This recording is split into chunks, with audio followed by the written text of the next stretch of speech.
David Boyle, and I'm quitting alcohol. So it was a beautiful fucking Monday today. Day off, slept in, had a fur, did fuck all, and now it's work again tomorrow. I ordered so much shit online today. Just shit I need to get me through like the next few months of work. Like protein powder, yerba mate. I'm getting back on the mates. A portable gourd for the yerba mate. I bought some vitamins, some minerals, some xylitol chewing gum. I ordered it all today, which is probably going to push out my working career another week. I have been spending more than I should be lately as well. Instead of like the absolute cheapest fucking shit you can buy, I've been leaning more towards organic. Organic is not fucking cheap. I got 2 chicken breasts, fucking hormone-free, 100%. I don't know if they were even organic, but I think they're like happy chickens. They're out there, they're in the sun, they're hanging with their friends. They have a good life all the way up until the point where they get plucked out and murdered for my feed, which I do feel bad about. I feel bad for the chickens, but I also do need to keep my protein high. I can't have 4 protein shakes a day. You know what I mean? Anyway, 2 hormone-free happy chicken breasts are $15. 2. But I'm just starting to think like I would rather eat high quality food than shit food. Like if I wasn't taking lunch to work, I'd be spending like $20 a day on some fucking horseshit feed. Some delicious fucking horseshit feed like I had on Sunday. Carl's Jr. I've never eaten Carl's Jr. before. It's more an American fast food brand, but they have a couple scattered around Australia. And I didn't know what to expect. I've never even fucking walked into a Carl's Jr. And I tell you what, I'll be taking the Sunday shift every Sunday I can just as an excuse to fucking go eat Carl's Jr. I thought it was fucking delicious. It was like Burger King, but fresh and good. It wasn't disgusting. I don't know what it's like in the States, whether it's good or not, but this particular joint in the middle of nowhere was fucking good. It was fresh. The meat in the burgers were good. All the ingredients were fucking crunchy and nice. The chicken strips were sweet. The chips were gold. It was a happy fucking experience. It was $22 though. That's what I mean. Like, you can justify spending a little bit extra on some fucking organic chicken breasts if you're going to take it to work for lunch and not buy lunch at work. You know what I mean? That's $7.50 for a chicken breast, and plus I have some veggies and shit, instead of $23 for a sweet Carl's Jr. So I can pretty much justify eating the good food, and plus it makes me feel better as well. Like the Carl's Jr. makes you feel good in the same way jerking off makes you feel good. You have some momentary pleasure, but you feel dirty afterwards. Organic chicken breast, well, that's like making love under the stars to someone you love. So anyway, I loaded up with stuff today that is just going to fucking protect my health and get me through this nightmare. Because the tendency is, like, as soon as you get tired, you fall off. Your willpower falls right off. So I have been eating a lot of crisp potato chips, some fucking fries, all that sort of shit. The body hasn't completely blown out because I'm probably doing like 50 or 60,000 steps a day. Plus I'm doing a little bit of fucking stretches and, you know, some stuff out on the job site. So that's all right. It's just some health stuff I can do that's easy and convenient. Unless it's convenient, I won't fucking do it. I will refuse to fucking do it. I also got some glucosamine, which I need for my joints because I'm starting to get a bit creaky. You know, fucking all the stuff. Anything placebo-like that has no real evidence of working, I bought that today. Anyway, it was a fucking good Monday. Another long week ahead, but I think we can get through it. So let's do what we do every Monday. Let's ask Boyle. It's Ask Boyle time. So if you have a question you would like answered by one of the greatest minds of generation or any generation, comedian, philosopher, waterproofer, Le Boyle, then head to my website, boylecomedy.com. Everything's there. Ask Boyle. Put your details in. Ask a question. Fucked Up Friday. We need some new Fucked Up Friday stories. Put your details in. Send us a story. But most importantly, we've got the Patreon. I did some Degeni diaries over the weekend, so that's back up and running. I'll get this week's one out on Wednesday. I'm fucking loving the Degeni diaries. I love just sitting there having a chat and not having to fucking talk. Getting to know the listeners a little bit better. It's fucking cool. So if you would like to listen to the fellow Degenis, or if you'd like to be a Degeni on the diaries, then join the Patreon. It's £1 a month. It's much less than £1 a month now. This is a pre-COVID pint. This isn't a fucking 5 years of inflation pint. This is easy to do. And if you're going to sign up, get 10% off or 15% off. I can't remember what it is. Sign up for the year. Do it all at once. I think it ends up being like fucking $68 or something. You'll feel good about yourself and you'll get all the shit that comes out on there. Anyway, let's get to this week's Ask Boyle. So this week's Ask Boyle was sent all the way from Canada by fucking Randy. So let's get into it. Haven't listened to your podcast in some while. Thanks, Randy, you fucking dog cunt. I turned on your notifications again when you drop a new episode. I knew right away before I listened to them the struggle was real. Despair, jail, slave labor. They're the names of some of the episodes in the last few weeks since I started working again. I spit my fucking coffee out this morning dying of laughter. I get it, dude. I'm an electrician over here in Canada and it's the same shit. I've turned 37 and I've been learning hard that the only thing that's important is free time. So my question to you is, how the fuck do you just snap out of it and go, fuck this? Why do we do it? What's it going to take for someone to just deroot their systematic life? It's tough over here in Canada with the insane cost of living. My girl and I are deciding on whether to have a kid or not. How do you do it, Boyle? Ha ha ha. But no, seriously, how do you do it? Well, Randy, you have come to the right place.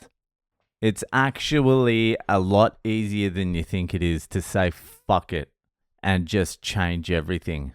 It's really super easy. People never give themselves enough credit for how resilient they are. I'm not talking about you, Randy. You sound like a cunt, but, you know, other people, resilient people. If you said fuck it and just changed everything, what the fuck is going to happen? You just figure it out. The hardest part about doing that is giving up on whatever life you thought you were going to have in the future.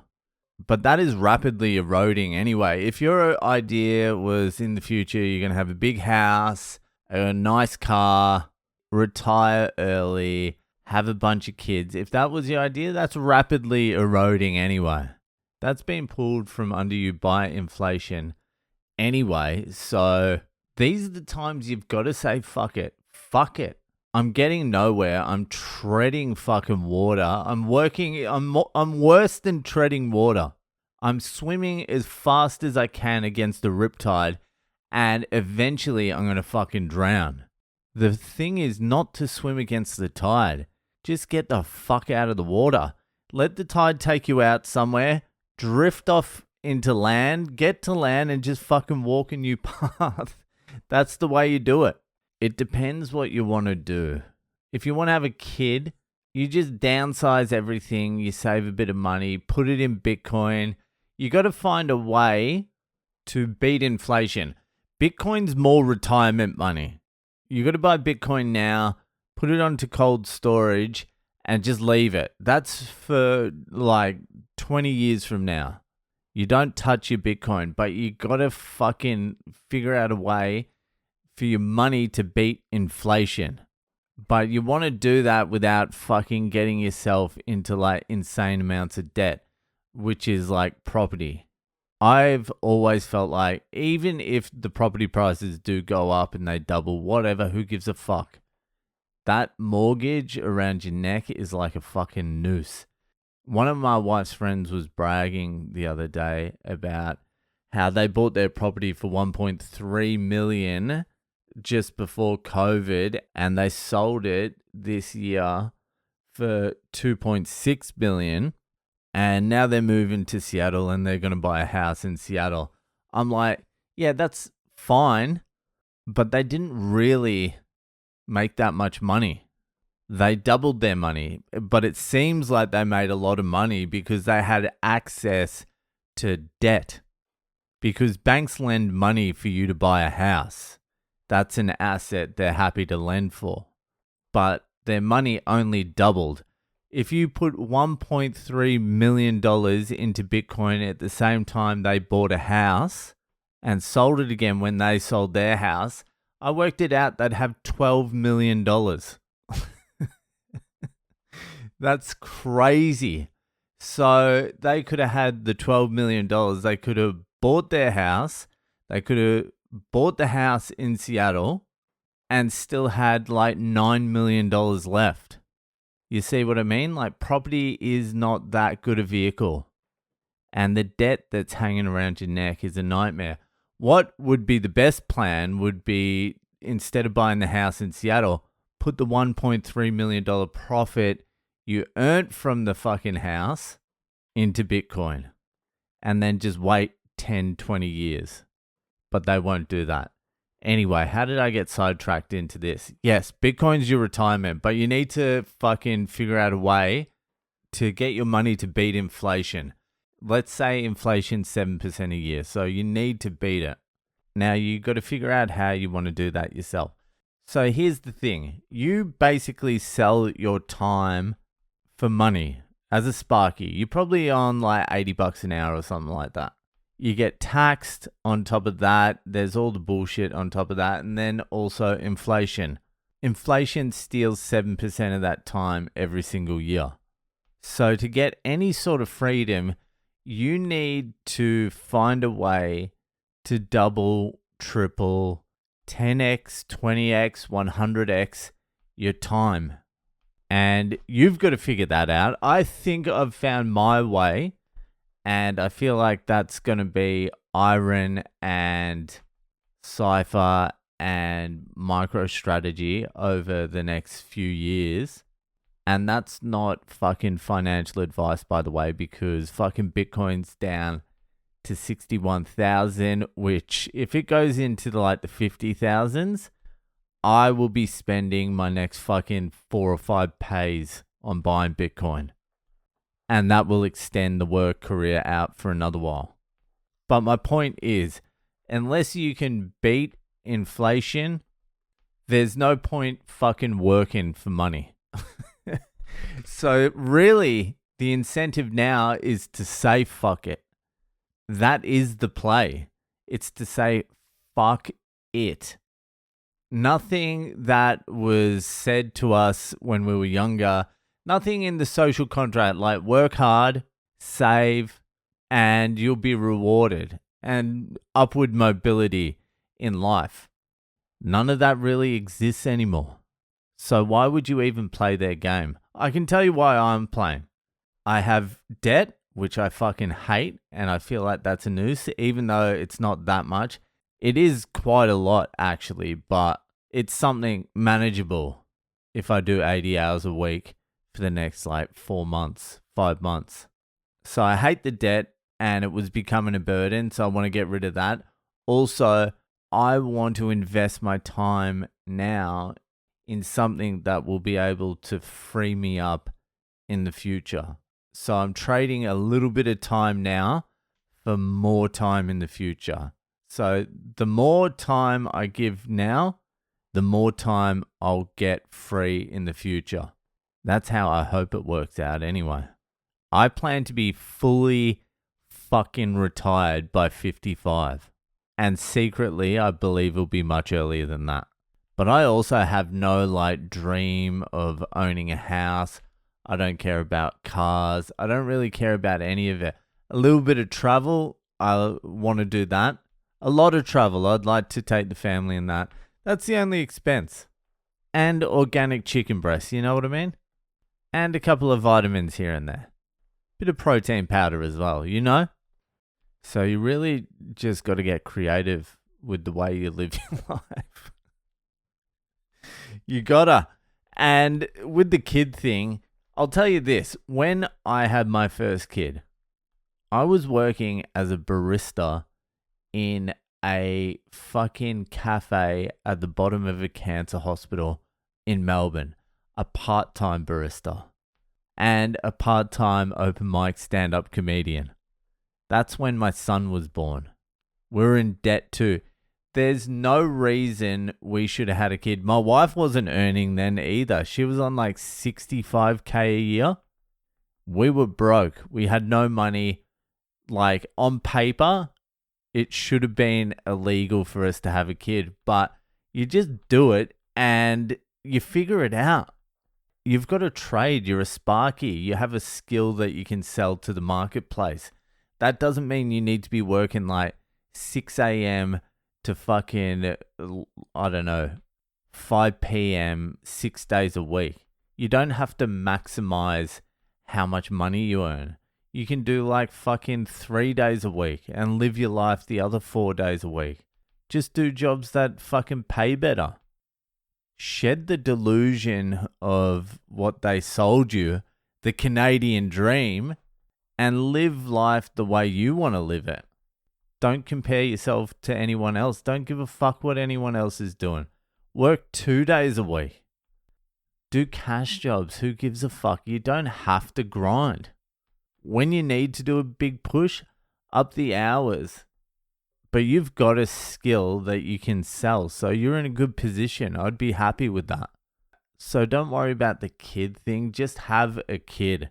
You'll figure it out. Junkies figure it out. Alcoholics figure it out. Single mothers figure it out. The kid thing is not a problem. No one in a Western country has ever had to give away their kid because they're too poor. Just throw yourself to the fucking wolves. I don't know why people don't do that more. Yeah, it's scary, but you figure it out. Do you know how many people I've seen have kids in bad situations or been put in bad situations and I'm like, this is them fucking done. They're so fucked. And then they're fucked for a couple of months or 3 months or 6 months, maximum a year. And then I'm looking at them oh, they figured it out. They figured it out. Every single person figures it out. Not every single person. I know there's homeless people and I know there's fucking cunts with trauma and I know all that sort of shit, but you figure it out. Even they're figuring it out in their own special way. So just fucking do whatever you want to do. Take your time back, value it more, charge more for it so it frees up more of your other time. If cunts don't want your fucking skill, if they don't want you to do fucking any sparky work for them, don't fucking do it. If they're not happy to pay you exorbitant amounts, don't fucking do it. Just value your time more. If you value your time more, I can guarantee you other people will jump on board with that. Anyway, I hope that fucking helped, Randy. That'll do for today, and I'll see ya the fuck later.